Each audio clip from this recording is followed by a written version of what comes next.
Tu aimes frissonner? Mais enfin, ça va pas! Tu aimes avoir peur? Arrêtez! Alors ce comics est fait pour toi.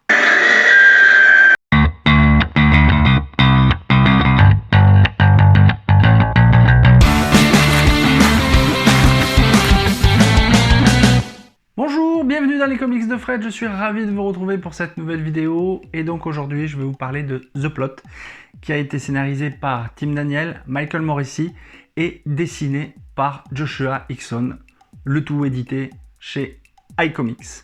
Un petit pitch pour te mettre dans l'ambiance, hein. Attention, tu vas voir les miquettes. Zut, flûte, cacaboudin. Suite à l'assassinat de son frère et de sa belle-sœur, Chase Blaine est en charge de la garde de ses deux neveux, Zach et Mackenzie. Tous deux vont regagner la maison familiale et l'arrivée de Chase Blaine avec ses deux neveux n'est pas du tout du goût des autorités locales. Quand tu commences la lecture de The Plot, il faut que tu aies quelque chose à l'esprit. C'est qu'il y a une peur silencieuse qui va t'accompagner tout au long du récit. Morrissey et Daniel ont posé les bases d'une histoire qui va te permettre de découvrir avec profondeur et attention les protagonistes. Le scénario va te plonger littéralement dans une ambiance glauque, poisseuse et même parfois assez anxiogène sur certains chapitres, notamment le 4 et le 5. Pour ces deux-là, j'ai eu des petits frissons quand même, hein. Ça fait son effet quand tu lis un comics et que les scénaristes réussissent à te faire frissonner et à te faire déclencher une mini peur, on va dire. Et même si ces deux lascars, là, Daniel et Morrissey, ils prennent le temps de développer leur histoire, tu sais que tu auras les réponses aux questions qui ont été posées tout au long du récit. Et tu vas comprendre, lorsque le deuxième tome arrivera, pourquoi l'adage de la famille Blaine est si important et a une place centrale au niveau de l'intrigue. Cet adage, il n'est pas anodin.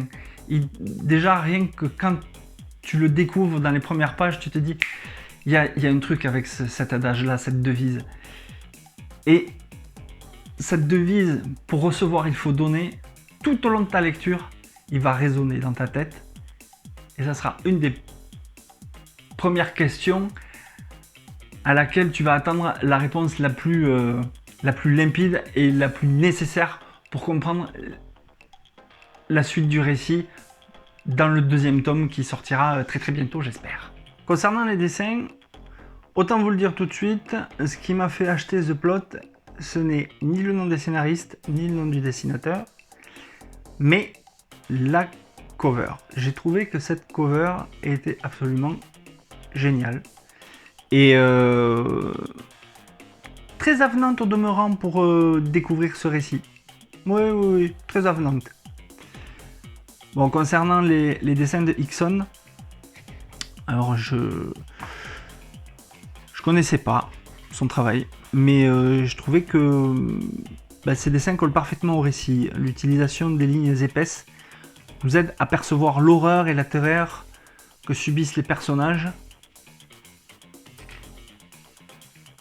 On se doute bien que les couleurs qui ont été utilisées par Jordan Boyd accentuent la sensation d'oppression, de peur, d'angoisse. Et je dois dire, en tant que lecteur, quand je vois des dessins pareils et des couleurs utilisées de la sorte, c'est pour moi un gage de qualité supplémentaire. Car en regardant les dessins, on arrive à être immergé dans l'histoire et même parfois à ressentir la peur des personnages. Alors, le montage des vignettes, on va dire qu'il est assez classique, hein, mais ça donne une excellente ambiance, je trouve, au récit. Il y a des petits détails, il y a des dessins qui sont juste fabuleux. Par exemple, celui-ci, il est terrible. J'ai bien aimé, moi, l'ambiance que ça donnait. J'ai bien aimé les noirs profonds comme ça, les regards. Les regards des protagonistes à chaque fois, c'est vraiment hallucinant le travail qui a été fait par Ixon. Bon, je vais pas vous gâcher le plaisir, mais si vous voulez avoir une bonne petite séance de frissons, The Plot est fait pour vous. Vous l'aurez compris, The Plot, j'ai kiffé. J'ai kiffé parce que 1, il y a une atmosphère, 2, il y a des questions qui nous interpellent sur l'ensemble de la famille Blaine, sur le domaine, pourquoi est-il une menace sur Chase et ses deux neveux. Et je trouve que le cliffhanger de fin, dont je ne vous dirai rien, mais qui est, je trouve, absolument fabuleux, il nous met en haleine pour attendre le tome 2. Il nous met en haleine, il nous coupe la respiration, littéralement. C'est quelque chose d'assez frustrant de voir ce cliffhanger, parce qu'on a l'impression d'être devant une série Netflix, et puis ça s'arrête et on vous dit écoutez mon petit gars, rendez-vous dans 2 ans, hein, le temps que ça sorte. Et ben voilà, moi je suis dans le même état qu'à la fin de la première saison de La Casa des Papel, tu vois. Est-ce qu'ils vont s'en sortir? Est-ce qu'ils vont pas s'en sortir? Ben voilà. Là, ce comics, il vous tient en haleine du début à la fin, et surtout à la fin. J'espère que le tome 2 sera à la hauteur de ce tome 1. Je vous engage vivement à lire The Plot. C'est une petite pépite, une merveille dans le genre horrifique, et j'ai kiffé. Vivement iComics, si vous m'écoutez, sortez vite le tome 2. J'en peux plus d'attendre, j'en peux plus. Voilà, cette vidéo est maintenant terminée, j'espère qu'elle vous a plu. N'hésitez pas à mettre un petit pouce bleu, abonnez-vous, ça fait toujours plaisir, et puis partagez la vidéo, ça fait connaître mon travail, et puis c'est la meilleure récompense que je puisse avoir. Quant à nous, on se retrouve très très bientôt, non pas pour parler comics ou BD franco-belge, mais je vous retrouverai pour le deuxième format, le Ciné de Fred, où je vais vous parler d'un film qui m'a absolument scotché et m'a même tiré une petite larmichette à la fin.